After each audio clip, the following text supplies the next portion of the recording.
week 9 of the season. 9 weeks in, 10.5 weeks season. Week and a half left to go. Homecoming, brilliant. Tough one tonight. It is going to be tough. You know, they're 6-0, ranked I think 5th in the state in Division 5. 5th in the state, and that's Division 5. You know, we're Division 7, so it'll be a tough game, but I think we're ready to play. And so too. You know, kind of exciting this last week where our JV got the first win of the year, went out and beat Manitowoc Lutheran. It was a nice win for the program. You know, that JV team could very easily be 3-1. Definitely. Is exciting for and the you know, program. it's for those of you who don't know, we got a lot of kids playing JV and varsity. So we feel that JV success is going to help us a lot next year. I went to Menasha's homecoming game last week. We had a bye week last week, and Menasha's coach had written something in the program. He talked about toughness and how their JV sophomores are playing and practicing up on varsity. So they're doing that Division I. We got to do it here because we have only 3 juniors and 6 seniors. So those sophomores are getting a lot of playing time. But I think the future's bright because of that experience you're getting. I think so too, and not to take a little 180 here, not to change the subject, but looking back again tonight, I really like what we've done. We've had 2 weeks of solid practice. We got some kids healthy that were out. Defense, we're only going to start 2 sophomores tonight. Offense, we're only starting 2 sophomores tonight.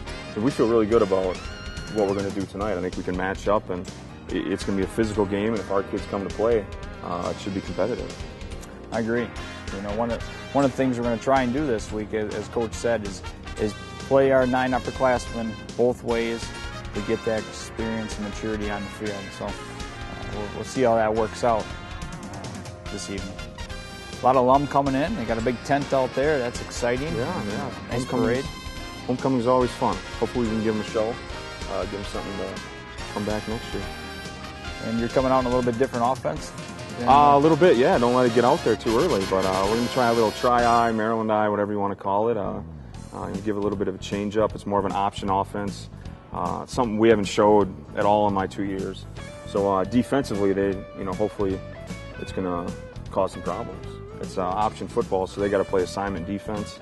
And it should take them a quarter or 2 to figure out what those assignments are.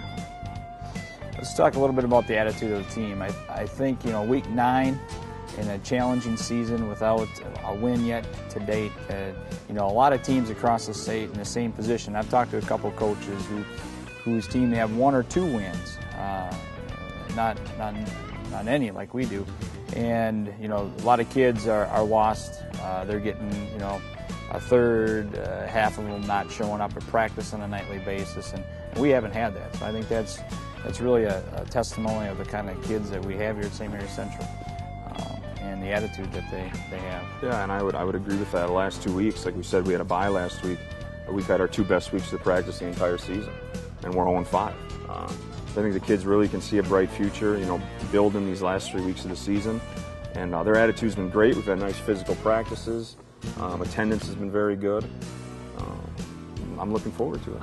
Let's talk a little bit about our players this year, individual performances. As I said, we only got 6 seniors and 3 juniors offensively. Could you speak a little bit about the upperclassmen on your side of the ball? Absolutely. We got Matt Daniels, a junior, first-time starter at quarterback for us.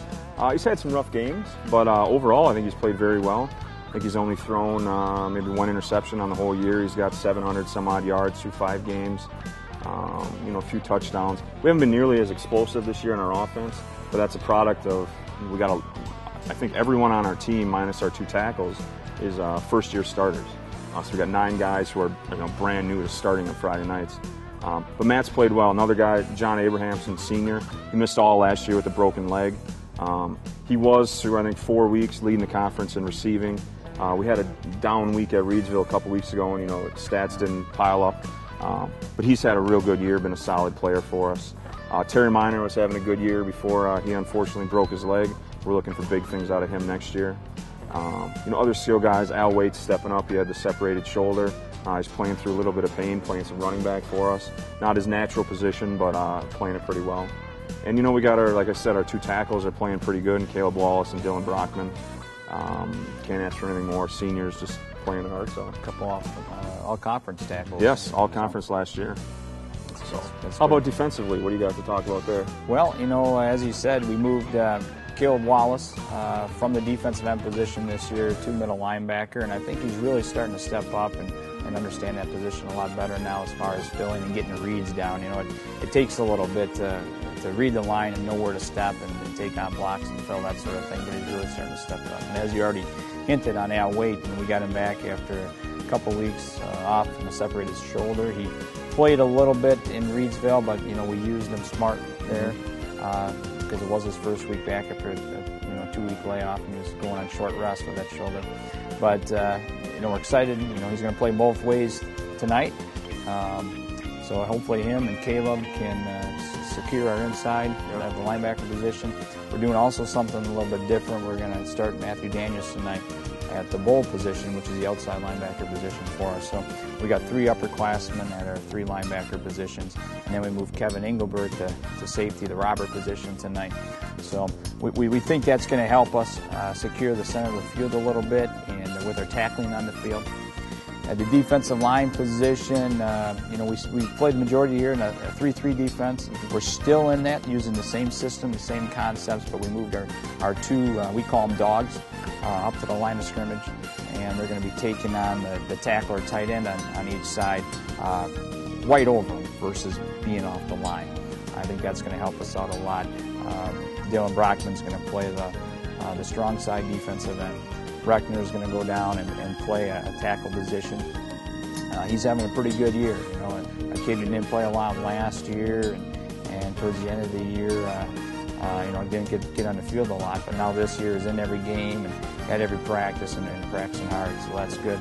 We're also going to get Hutter in the rotation a little bit more with Burkholz tonight at the other defensive end position. And then moving Austin Hibbert up from linebacker to the nose tackle position this week, because we want to utilize his speed and see if we can get some A-gap penetration. Our 2 corners tonight, we're going to start the 2 A brothers. So we got a senior at one end and pretty confident in the split out over there and locking him on. And then we got the young A, Michael A, playing the strong side corner. So we can utilize a little bit more bigger, physical, a little bit more physical at the line. So we're hoping he can come up and give us some good run help along with securing the pass from either the wing or tight end, depending on who goes out in the pass route. So as you already said, we're going to go with the upperclassmen lineup tonight at homecoming, and we'll see how it works out here in the next 3 hours. Proud of the kids. We're going into week 9. We just finished week 9, going into week 10. The kids have given us everything we've asked for. They've risen to the occasion when we've asked them to come to practice and increase the energy, increase their toughness, increase their physicalness at practice, and carry that over into the game. They've done what we asked them to do. They're at every game we go into, we're at a disadvantage. And with 9 upperclassmen, we're facing 20 upperclassmen on a Friday night. So, we got half as many as they do. So it takes a lot of courage to step out there and play. And, it's very easy to sit in the stands and be critical and say who's not doing what. But when you have to get out there and put your butt on the line and play, that takes courage, and that's something that the strength that they've developed will carry over into years to come, and beyond football and into life, where they can come and they face adversity and they have to persevere. They'll have this experience to know how to do that. So it's about growing young men, and Scott and I and the rest of our coaching staff are very focused on that, developing young men into good people. So that's our goal, and I think we're on the right track.